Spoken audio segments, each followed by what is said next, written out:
हम पढ़ने वाले हैं distance formula. Distance formula coordinate geometry का हिस्सा है ना। कोऑर्डिनेट ज्योमेट्री का एक टॉपिक है, राइट। क्लास 10th में आता है और आईसीएससी की क्लास 9th में आता है। बहुत इंपॉर्टेंट टॉपिक है। क्लास 11th में भी हम स्ट्रेट लाइंस में इसको पढ़ेंगे, राइट। है क्या कॉन्सेप्ट? बहुत इजी है। मान लीजिए आपके पास एक पॉइंट है ए और इसके कोऑर्डिनेट्स है x1 y1, और एक पॉइंट है बी और इसके कोऑर्डिनेट्स है x2 एंड y2, और हमें इस a से लेके b पॉइंट तक की डिस्टेंस निकालनी है। क्या निकालनी है? डिस्टेंस।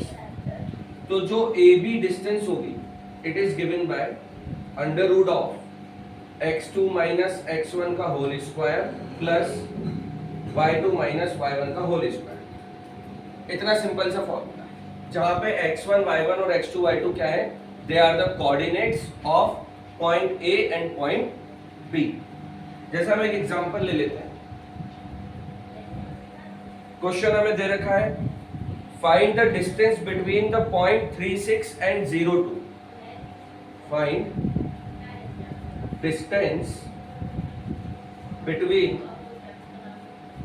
पॉइंट 36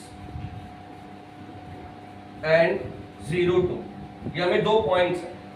अब देखो इसको, सबसे पहले हम लेट करेंगे। लेट एक पॉइंट A है जिसके कोऑर्डिनेट है 36 और एक पॉइंट B है जिसके कोऑर्डिनेट्स है 02।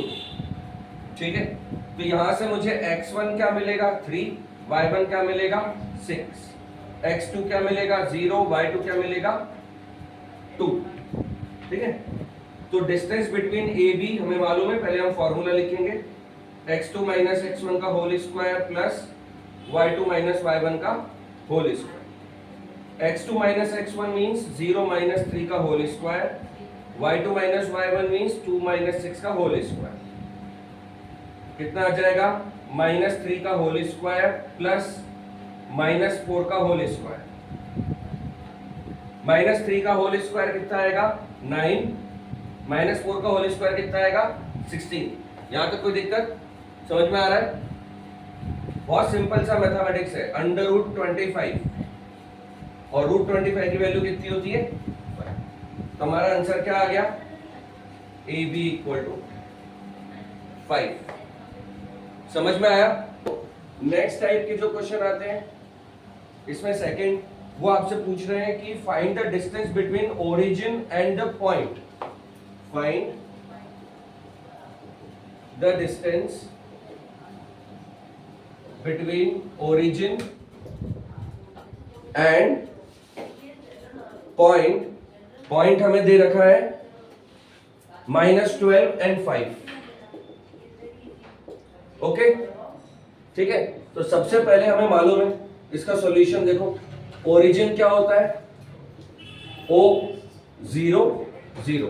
ओरिजिन समझते हो ना भाई? कोऑर्डिनेट में जहां दोनों एक्सिस मिल जाती हैं, the intersection point of axis is called origin. तो इसके कोऑर्डिनेट्स क्या होते हैं? 0 0।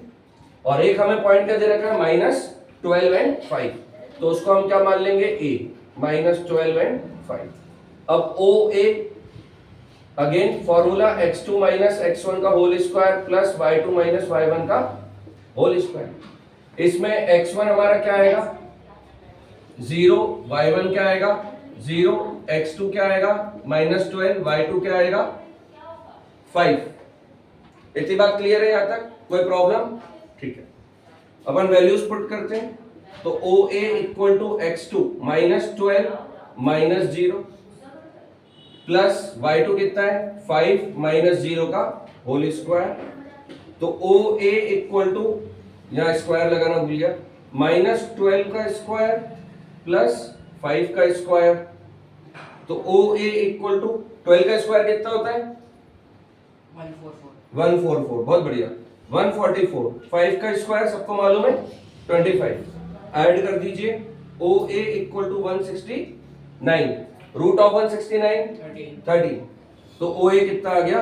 13 units. 13 units is the distance. Okay, समझ में आया? तो इतना नोट कर लो फटाफट।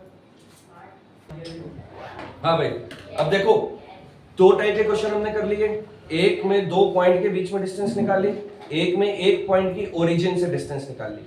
अब जो थर्ड टाइप के क्वेश्चंस आते हैं उसमें क्या होगा, आपको बोलेंगे इसकी एक्स एक्सिस से डिस्टेंस निकालो या वाई एक्सिस से डिस्टेंस निकालो। क्या बोलेंगे? एक्स एक्सिस से डिस्टेंस निकालो एक गिवन पॉइंट की, या फिर वाई एक्सिस से निकालो। जैसे फाइंड डिस्टेंस, नहीं थोड़ा अलग कर देते हैं, find the coordinate of points, find coordinates of points on x axis. X axis पे एक पॉइंट है, उसके कोऑर्डिनेट्स हमें निकालने हैं, which are at a distance of, which are at a distance of 5 units, और उसकी 5 units from point 6 minus 3। ये थर्ड टाइप का क्वेश्चन हो गया कि आपको एक पॉइंट गिवन है, उसकी डिस्टेंस किससे निकालनी है? एक्स एक्सिस से। अभी तक हमने इसके पहले क्या करा, दो पॉइंट के बीच में डिस्टेंस, सेकंड टाइप में ओरिजिन एंड गिवन पॉइंट के बीच की डिस्टेंस, और थर्ड टाइप के क्वेश्चन में एक्सिस एंड पॉइंट के बीच की डिस्टेंस। ठीक है, जब भी हमें एक्सिस पूछा हो, मान लो एक्स एक्सिस हो, तो हम पॉइंट क्या मानेंगे? Let point is a x 0। देखो यदि मान लीजिए हमारी एक्स एक्सिस है, कोई भी पॉइंट एक्स एक्सिस पे आ रहा है ना, तो इसके कोऑर्डिनेट क्या होंगे? केवल एक्स वाला होगा, वाई वाला क्या होगा? ऑलवेज 0। यही यदि वो पूछता, तो एक्स 0 हमारा एक पॉइंट है, गिवन पॉइंट हमने मान लिया बी, और वो क्या हो गया? 6 एंड माइनस। अब देखो ए बी हमें निकालना है, ए बी की डिस्टेंस कितनी है? होगी वही x2 माइनस x1 का whole square plus y2 minus y1 का होल स्क्वायर। कई बच्चे क्या करते हैं, उन्होंने कहा सर फॉर्मूला तो याद है तो लिखेंगे नहीं। नहीं भाई, सॉल्यूशन में आपको फॉर्मूला हर बार लिखना है, राइट? एग्जामिनर को आपको बताना है कि इसका फॉर्मूला ये होता है, फॉर्मूला ये होता है। बच्चे फॉर्मूला लिख के नहीं आते हैं, फॉर्मूले के नंबर भी होते हैं। ठीक है, तो फॉर्मूला लिखें। अब यहाँ पे ए बी हमको दे रखा है 5 यूनिट्स ऑलरेडी। x2 बताएं क्या है? x2 हमारा क्या होगा? 6। x1 क्या होगा? x whole square plus y2 कितना होगा? -3, और y1 कितना होगा? 0। कोई दिक्कत? 5 इक्वल टू 6 माइनस x का होल स्क्वायर प्लस ये हो जाएगा 9, 3 का स्क्वायर 9। 5 इक्वल टू, इसको ओपन कर लीजिए, a square plus B square minus 2ab, तो 36 माइनस 2ab यानी 12x plus x square plus 9। ये तो करना आता है ना हमें। 5 इक्वल टू कितना आ जाएगा? X square minus 12x, 36 plus 9 45। तो दिक्कत? अब इसको कैसे सॉल्व करेंगे? Squaring both the side, squaring both the sides, दोनों साइड स्क्वायर करेंगे तो 5 का स्क्वायर कितना हो जाएगा? 25, और इसका स्क्वायर करेंगे तो स्क्वायर से root cancel. X square minus 12x plus 45, 25 को इधर ले आइए, x square minus 12x minus plus 20 equal to 0। अब मिडिल टर्म स्प्लिटाइजेशन हमें आता है, इसको मिडिल टर्म से स्प्लिट कर लीजिए। 20 है और माइनस 12 है, बताएं क्या होगा? 12 एंड 20, हाँ? कोई दो फैक्टर्स बताएं क्या ले सकते हैं हम? 5 4 जा भी नहीं होगा, 6 2 जा भी नहीं होगा, और क्या हो सकता है 20 के लिए? 2 10 जा। Very good. तो ये क्या आ गया?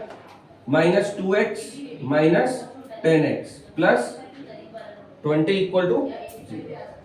x माइनस 2, x कॉमन ले लेंगे, माइनस का 10 x minus 2 equal to 0, x minus 2 x minus 10 equal to 0। तो या तो x की वैल्यू कितनी आएगी 2 या x की वैल्यू कितनी आएगी 10। दो वैल्यूज हमारी आ सकती। क्लियर है?